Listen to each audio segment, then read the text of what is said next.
Hey guys, this is Mopar Wholesale Parts here, and what I'm showing you here is the Dodge Challenger door guard sills. I had made a video previously about the Dodge Charger ones, and I wanted to show you the Challenger ones.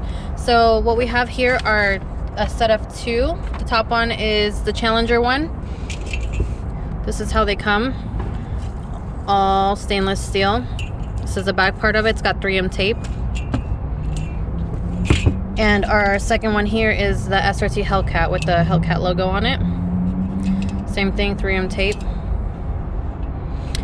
Both of these come with the alcohol prep pads, one for each one, and also your instructions on how to install, but it isn't that difficult. I will show you.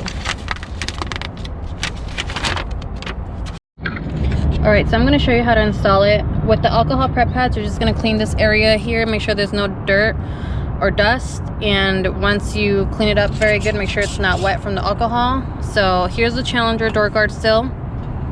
All we have to do is just remove the 3M tape, and once you remove it, you're just going to set it down here perfectly, and that's all you do.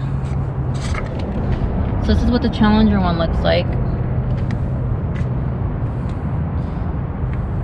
It's pretty nice, right? So let me show you the Hellcat one. Same thing, you clean up the area and take off the 3M tape and install the door guard sill. The reason you would want to buy these is because it helps protect your paint from any scratches and scuffs from entering and exiting the vehicle. But yeah, be sure to check out our other videos that we have up on our YouTube channel, and make sure to follow us on our Instagram page at Mopar Wholesale Parts. Don't forget to subscribe, like, and comment, and thanks for watching.